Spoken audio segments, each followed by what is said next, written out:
Hare Krishna. Let me know if you can hear me.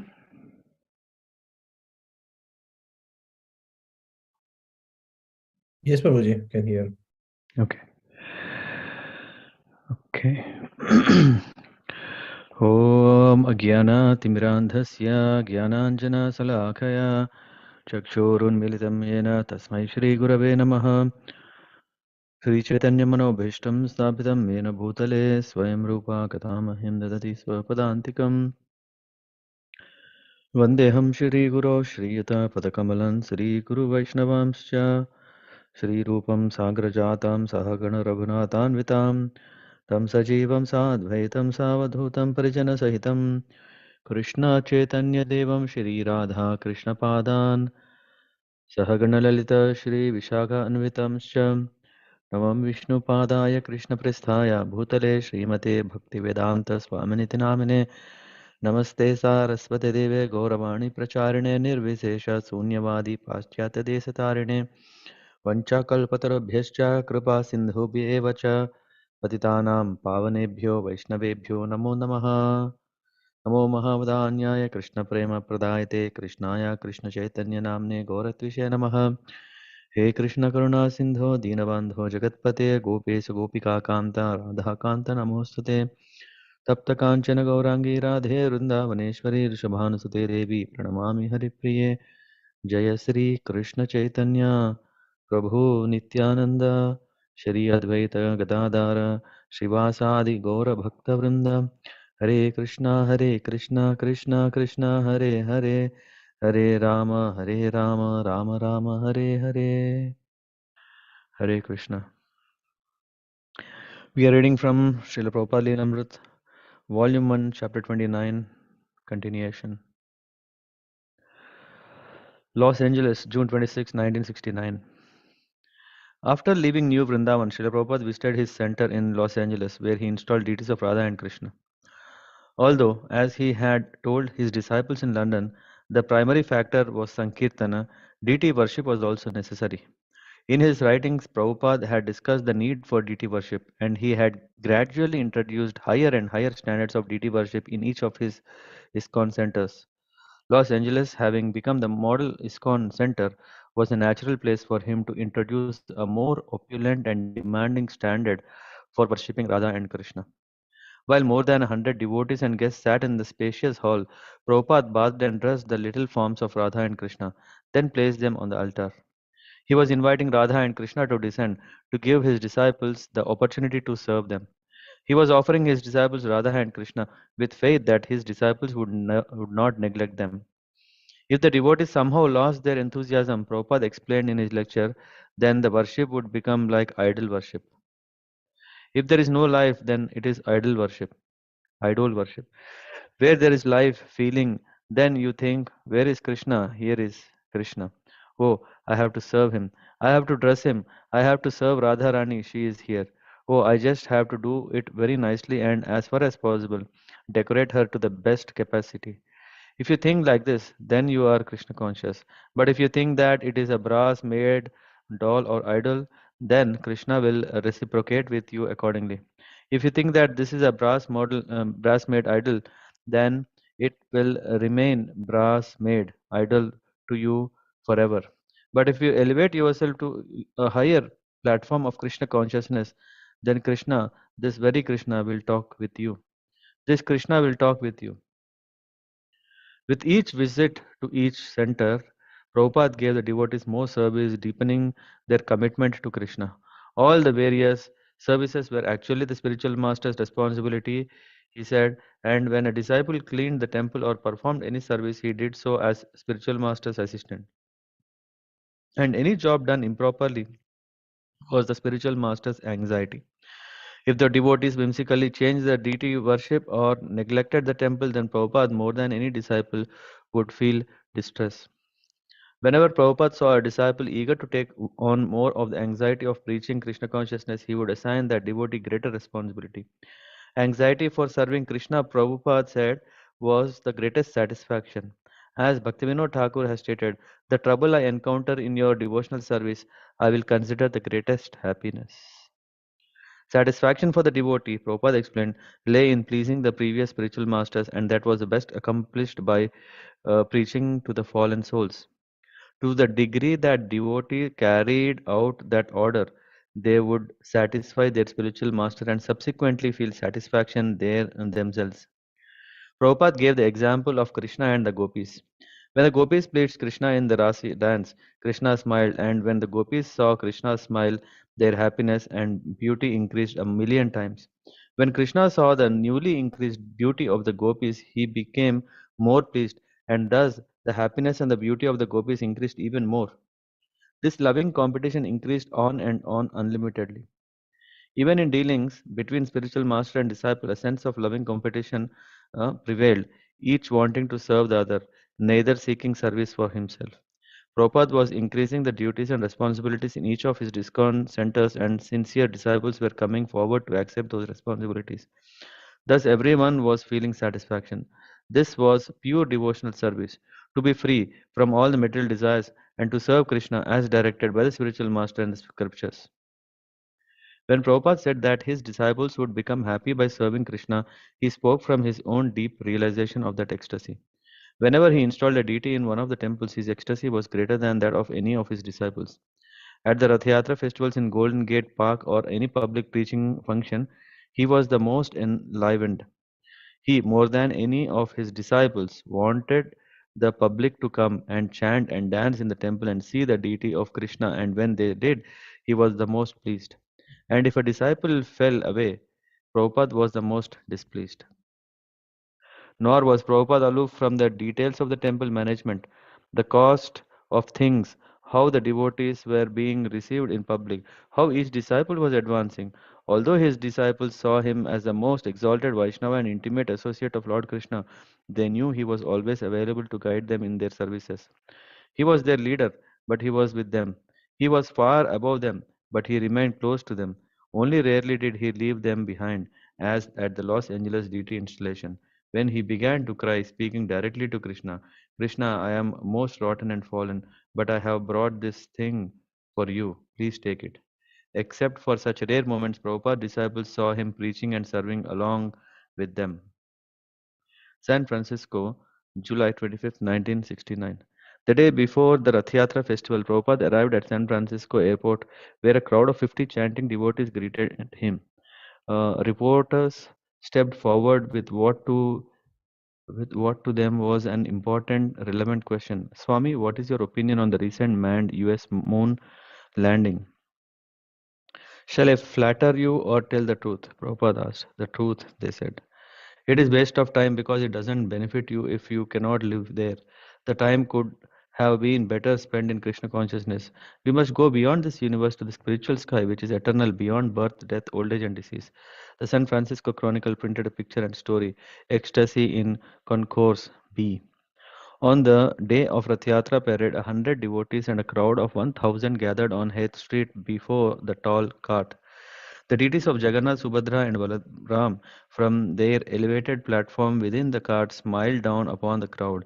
A group of devotee musicians seated themselves within the cart made last minute checks of their loudspeaker system and began kirtan. In the center of the cart, just beneath the deity platform, a red upholstered Vyasasan awaited Prabhupada's arrival. As Prabhupada's car approached, he could hear the cries of the devotees, and as he stepped from the car, he saw them all bow down in obeisances. Folding his hands and smiling, he acknowledged his enthusiastic disciples, and he looked around with pleasure at the large crowd that had already gathered. Turning toward the cart, he beheld the deities on their throne, the same deities who had inaugurated Rath Yatra in America 2 years before. They were beautifully dressed and garlanded, and multicolored pennants and thick garlands of carnations decorated their cart. Rath Yatra was becoming more wonderful each year. Prabhupada bowed down before Jagannath, Subhadra, and Balaram, and his disciples all bowed with him. As Prabhupada took his seat on the cart, the kirtan began again, and the cart, pulled with two long ropes by dozens of men and women, slowly began to move forward. Buckets of burning frankincense poured aromatic clouds from the deity's platform, above Prabhupada's head as slowly the cart moved along the road to the park. How many people are behind us? Prabhupada asked, turning to Tamala Krishna, who rode beside him on the cart and had been leading the kirtan.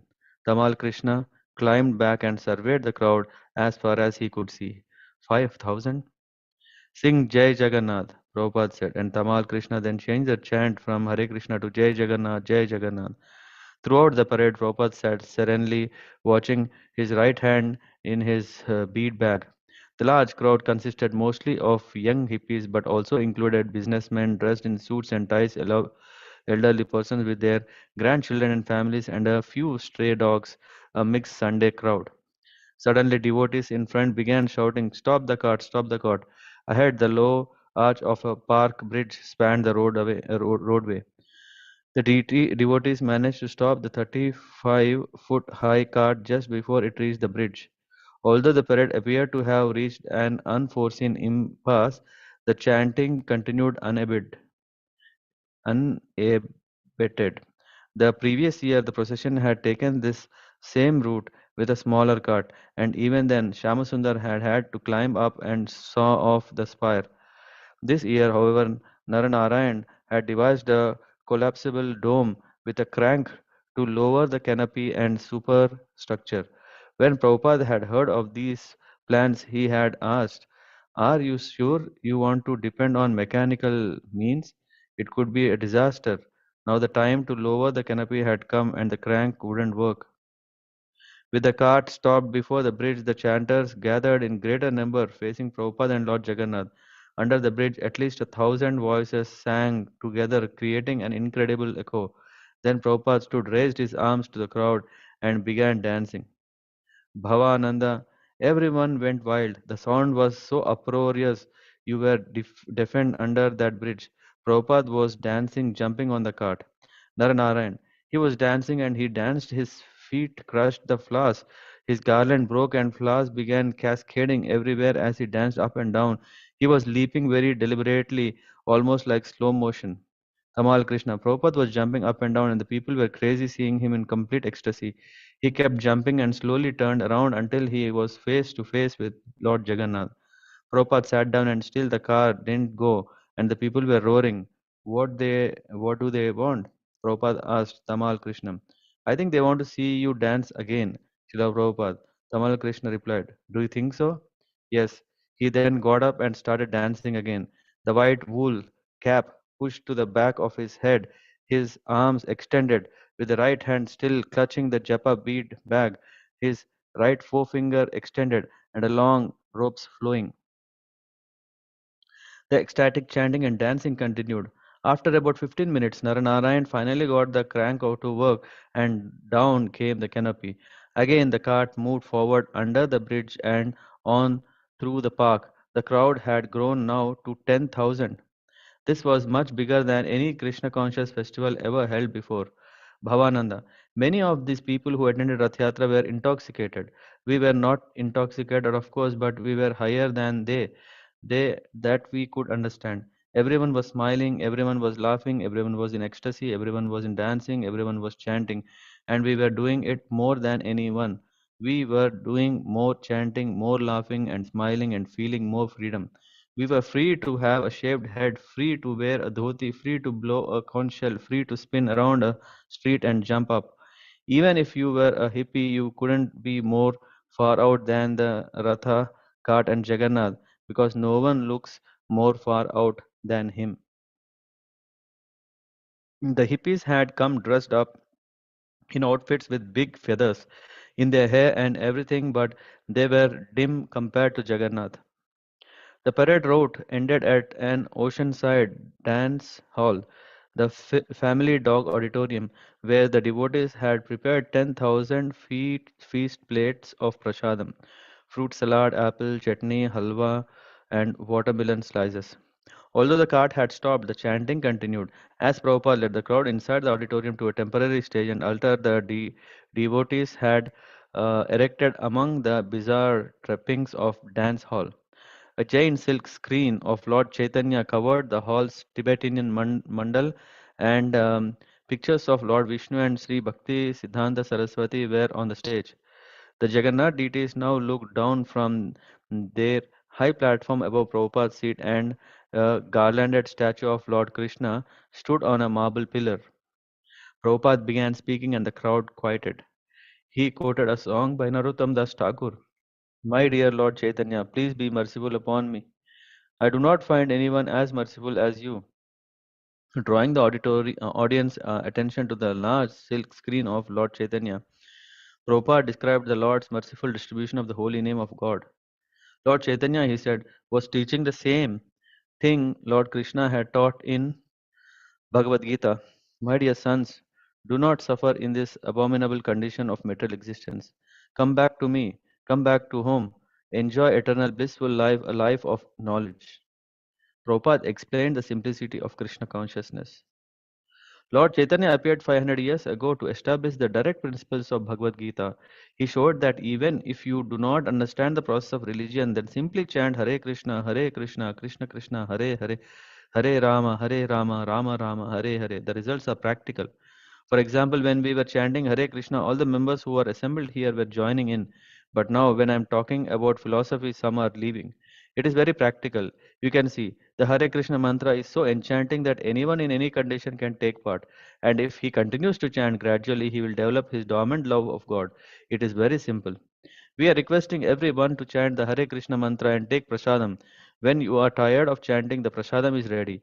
You can immediately take prasadam. And if you dance, then all bodily exercise is Krishnized. And all of the attempts of yoga processes are attained by this simple process. So chant, dance, take prasadam. Even if you do not at first hear this philosophy, I will act, and you will, it will act, and you will be elevated to the highest platform of perfection. In the middle of a winter of struggle came a fortunate break for London devotees, a meeting with George Harrison of the Beatles. For a long time, the devotees had been thinking of ways to get the Beatles to chant Hare Krishna. To the Beatles' Apple Records studio, they had once sent an apple pie with Hare Krishna lettered on it. Another time, they had sent a wind up walking apple with the Hare Krishna mantra printed on it. They had even sent a tape of one of their kirtans and had received a standard rejection letter from Apple Records.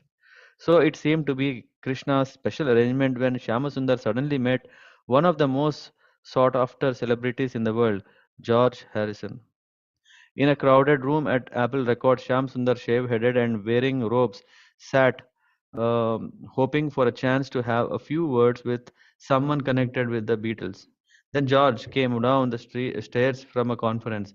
As he entered the room, he saw Shyamasundar. Walking over and sitting down beside Shyamasundar, he asked, "Where have you been?" "I have been trying to meet the Hare Krishna people for the last couple of years." Shyamasundar and George talked together for an hour while everyone else hovered around. "I have really been trying to meet you people," George said. "Why don't you come to my place tomorrow?"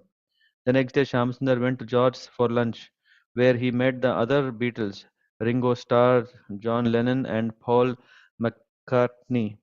They all had questions, but George was especially interested. George: "I had a copy of the Hare Krishna album with Srila Prabhupada singing Hare Krishna with the devotees. I'd had the record at least 2 years, but I got it the week it was pressed. I was open to it. You attract those things. So I used to play that a lot of times. I was chanting the Hare Krishna mantra long before I met Shamsundar, Gurudas, and Mukunda. I was just pleased to hear the Hare Krishna mantra and have a copy of the record. And I knew about Prabhupada because I had read all the liner notes on that album. Having been to India, I could tell where the devotees were all coming from with the style of dress and shaved heads. I had seen them on the streets of Los Angeles and New York. Having read so many books and looking for the yogis, my concept of devotees wasn't like the other people who think the devotees have all escaped from a lunatic asylum in their pyjamas.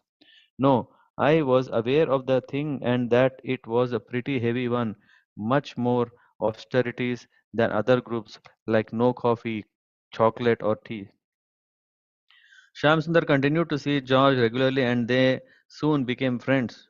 George, who had been practicing a mantra given him by Maharishi Mahesh Yogi, began to hear for the first time about Bhakti Yoga and the Vedic philosophy. He talked openly to Shyamasundar, Gurudas, and Mukunda of his spiritual quest and his realizations of karma. George, a yogi I met in India said, "You are really lucky. You have youth, fame, fortune, health, but at the same time, that's not enough for you. You want to know about something else." Most people don't even get to the point where they realize there's something beyond that wall. They are just trying to get up on top of that wall, to be able to eat and have a nice house and be comfortable and all that. But I was fortunate enough to get all that in time to realize that there's something else to life, whereas most people get worn out just trying to attain material things. After a visit to Haight Ashbury in 1967, George had begun to feel guilty for his role in promulgating the LSD culture. He had had the impression that the hippies of Haight Ashbury were creative craftsmen, but when he saw them drugged, dirty, and hopeless, a West Coast extension of Bavaria, he felt partly responsible. He decided to use his influential position by writing and singing songs about something more than psychedelics and sex. He was also feeling an increasing interest in spirituality due, he felt, to karma due he felt to karma due to karma from his previous lives. George, I feel at home with Krishna. I think that's something that has been there from previous birth. So it was like the door was opening to me at that time, but it was also like a jigsaw puzzle, and I needed all these little pieces to make a complete picture. And that is what is happening by the devotees and Swami Bhaktivedanta coming along, or some devotees giving me a book, or my hearing that album. It's all been slowly fitting together. And these are some of the reasons why I responded to Shyamasundar and Gurudas when they first came to London. Let's face it, if I'm going to have to stand up and be counted, then I'll be with these guys rather than with those over there. It's like that. I'll be with the devotees rather than with the straight people who are so-called saints. George offered to help the devotees get a building in London, and he and Shyamasundar spoke of making a Hare Krishna record, but Shyamasundar never pressed him. George was a glamorous superstar, the quiet serious Beatle, the fabulous guitarist and singer who had access to all the greats, to presidents and the queens wherever he went, and Shamsundar had a glamour of his own. He was tall, 6 feet 2, and although shaven-headed, strikingly handsome, and he was a Vaishnava, fully dedicated to the Indian spirituality George was so fond of. When Prabhupada heard about George, he took seriously the possibility that George might fully take up Krishna consciousness. Carrying this to its logical conclusion, Prabhupada envisioned a world revolution in Krishna consciousness, spearheaded by Krishna conscious Beatles. It is understood from your letter that Mr. George Harrison has a little sympathy for our movement, and if Krishna is actually satisfied on him, surely he will be able to join with us in pushing on Sankirtan movement throughout the world. Somehow or other, the Beatles have become the pioneer, cynosure of the neighboring European countries and America also. He is attracted by our Sankirtan party, and if Mr. George Harrison takes the leading part in organizing a huge Sankirtan party consisting of the Beatles and our ISKCON boys, surely we shall change the face of the world, so much politically harassed by the maneuvers of the politicians. For the London devotees, George's friendship heightened the excitement of Prabhupada's coming to London. Now that a world famous personality was waiting to meet Prabhupada, they felt perhaps they had another way to please him and to make preaching in London a success. George, by his association with Krishna consciousness and by the dint of his own spiritual evolution, began to express his devotion to Lord Krishna in his songs.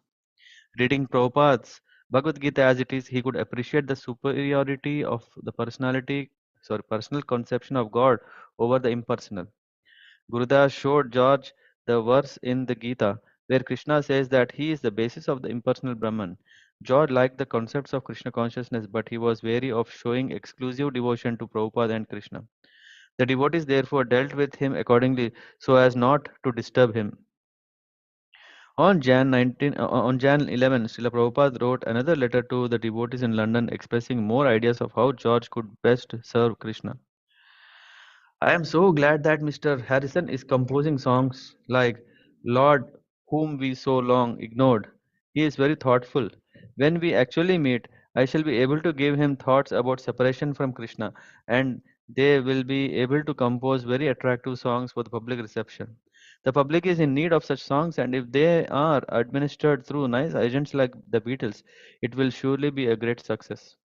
Prabhupada cautioned the devotees not to simply depend on George for helping, but to try to find a building themselves and rent it. George did not want to help. George did want to help. However, and again, he suggested the devotees make a record on the Apple label. An old favorite idea of the London devotees had been to get the Beatles to make a record chanting Hare Krishna.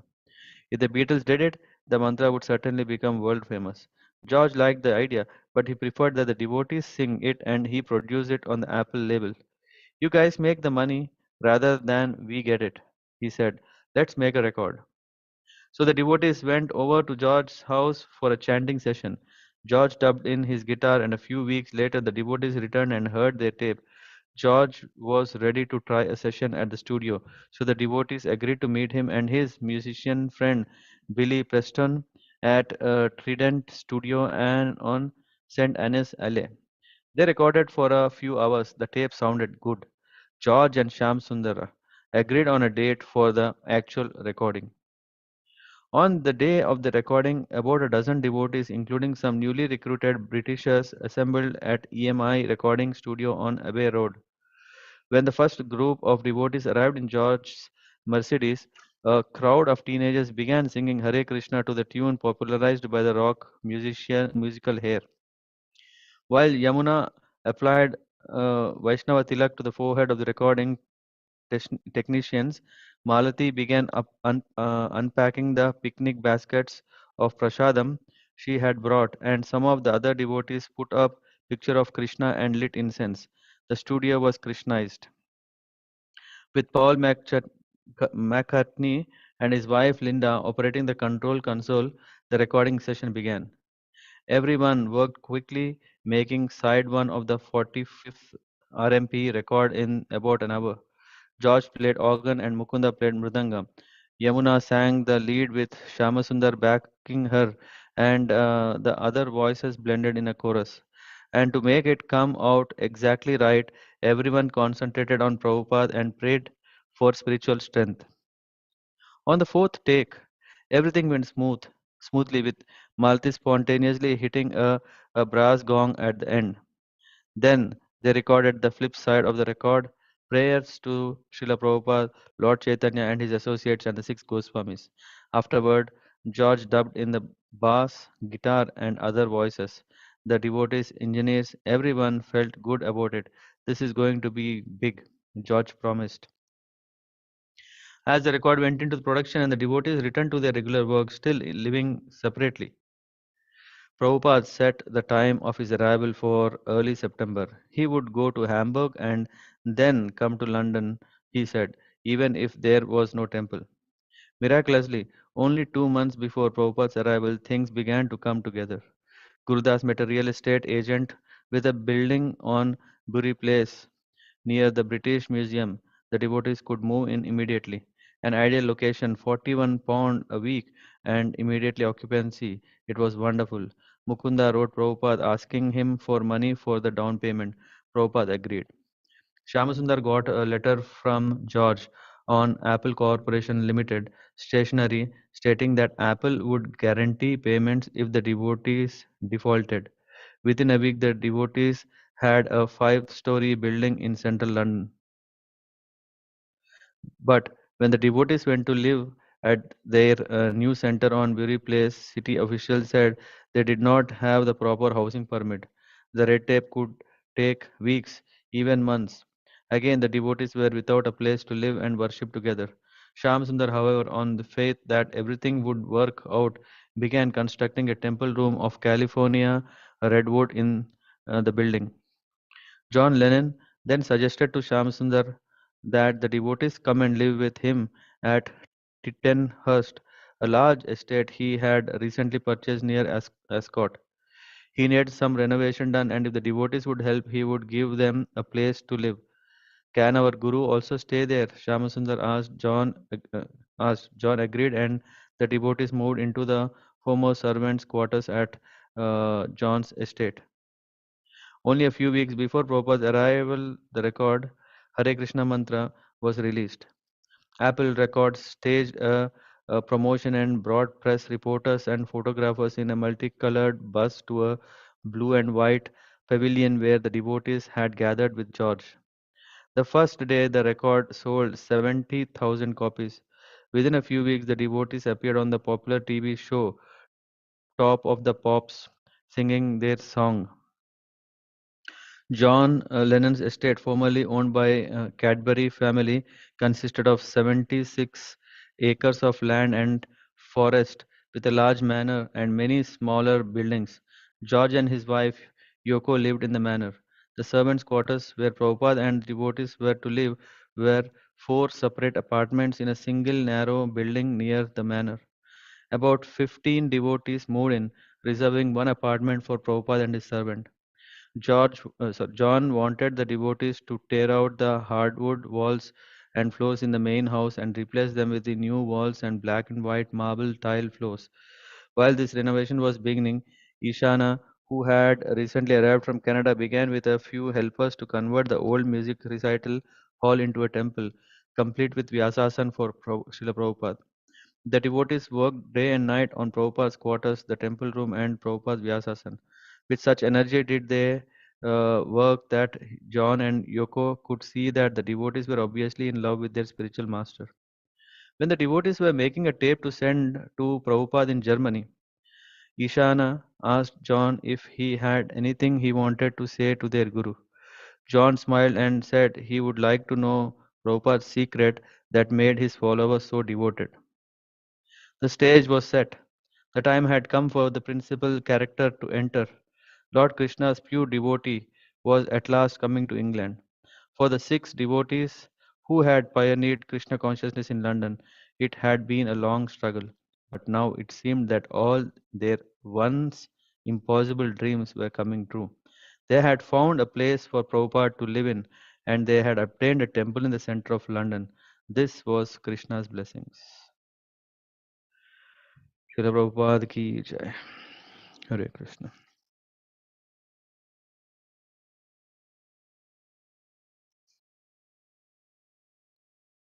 Hare Krishna.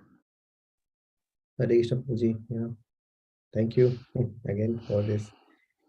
Hmm. Yeah, the wonderful narration. It was very nice then. Yeah, when Prabhupada was dancing and he said, "What do they want?" and and then they wanted to see Prabhupada dancing again. Yeah. Like, It looks so Indian, right? yes. Very very intimate. Hmm. Yeah. Yes. Yeah. Yeah. So we see in US in 1970 at that time itself we see how Prabhupada Rath Yatra was so famous that Hmm. we're talking not about hundreds but about thousands. Yes. Yeah. I mean, at that time it was like 10,000. Yeah. Yeah. I mean, nowadays I think we do not have such big Rath Yatra, or I think No, even no, in US. no, Yeah. no, a lot. It's Okay. a public holiday, I think, if I remember correctly, in the city. It's a holiday, and the street is completely open for Rath Yatra. Even now, I mean, Yeah, nowadays, I even mean, now. Yeah, yeah.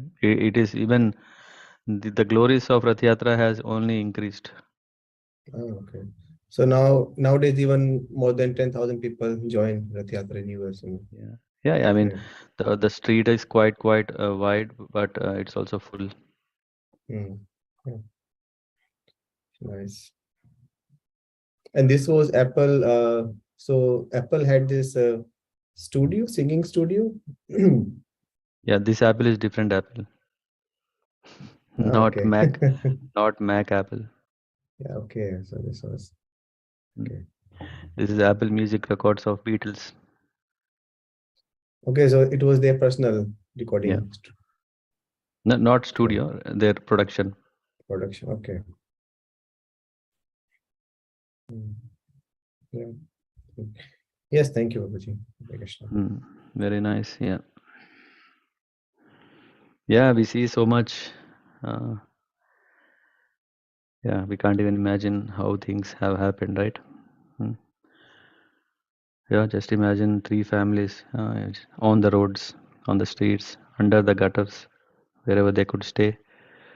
But they were so dedicated and very dear to Prabhupada, which means they definitely are not from this world. Yeah, definitely they are from a different world who have come only to bless the London with a temple. Yeah. Now we look towards, London or the England, right? So how to how to carry out Krishna consciousness, how to establish such a very well established organization, everything. So yeah, they have laid the proper cornerstone by the blessings of Prabhupada. And yeah, we will read more about George Harrison um, next week again, to understand. Um, there are all seekers all around, and as a preacher, if we can really reach out to them, then they are blessed and we are blessed, because they are eager. If we don't go, they may again take many lifetimes, because there is a risk that they can get into the hands of some other cheating uh, business that can go on. Mm. So there's a strong need for all of us to be very serious to approach. Yeah, even if if we know them, if we don't know them, to see how to. I don't know with whom I was talking. Uh, with whom was talking? They were saying, "I'm not good at book distribution."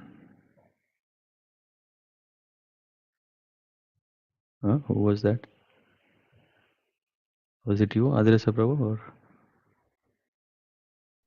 No, Babuji, we did not have any talk like this. okay? Yeah. No. This is the guy who was, yeah, who is my, these days I'm talking also with my colleague, right, who is also interested in Krishna consciousness. So he said, he's from Uttarakhand, and he said, Prabhuji, he asked, how is the marathon going on? And when I said, and he himself was saying, hey, I'm not good at book distribution. That's not my, then I said, yeah, then we take it up. If you don't know, then it's a nice opportunity to learn. And at least that's how I learned a lot, because I don't know, but I still wanted to try. And uh, unlike in the office, I told him, unlike in office where if you do a mistake, then manager is ready to punish us, or yeah, chastise, uh, or be very strong. In the devotee association, there will be only encouragement to distribute books. Yeah, okay, you can try this, you can try that, let's do this, let's do that, and in that way there is only encouragement. So a lot we can learn if we are really keen on taking up this mm, service. Not only for book distribution, just the idea is still for everything, that if we give um, ourselves, then we will be empowered by the grace of spiritual masters, senior Vaishnavas, who will who will bless us, who will guide us, and in that way we learn so many things. Because I see that's where the difference comes. Yeah, if we see in Vaishnavas, we see that there are a lot of programs happening. There are always festivals that happening, this happening, celebration, gathering. Unlike where we see in other where it says no, one should be very go to seclude place, or should be very peacefully chant that no one can hear. No one should hear. It's a prayers means it should be personal to the mind and calm and all, right? But if we hear, we see that it's all activities. Yeah, we gather together, have Harikatha. Not only we have Harikatha, we also have this whole prasadam distribution, which involves also everyone coming together, serving together. And yeah, I mean, of course, I'm very much looking forward for the Bhagavad Sapta, where all of us are doing that. We can also think how we can also involve others. Yeah. Everyone is interested. It's not only a matter of like how we how we approach them, understand them, appreciate them, and yeah, engage them. So in that way, preaching. Yeah, I think we have a lot to cover in Germany, at least. Not only in Germany, in our own cities. Not only in our own cities, yeah, in our own um, um, zones, so to say. In that way, we have a lot we can do. It's only like we have to be creative. We have to be very very. Uh, we have to leave our shyness or bashfulness. Yeah, we should not feel like that. Ah, okay, or we should not feel like, oh, what will happen if people will not take the books? What will happen? Nothing will happen. It's only like okay, but definitely there in just if we can reach to one person who is like George Harrison, we never know, right? Of course, we know very well that in Germany they are not such great pop stars, and but we never know. There are so many prominent people. Yeah, one could be a minister or could be a authority, or he could be any. We never know. Uh, If we could reach with our endeavor, even if one such person. Just imagine when London for that one person could do such a big change. Germany is not of that size, but it can make a huge difference. And in that way, again, all this for whom? For Prabhupada, we can nicely offer in that way. Anyway, I'll stop recording, but I'll tell one more thing. Don't go away. Um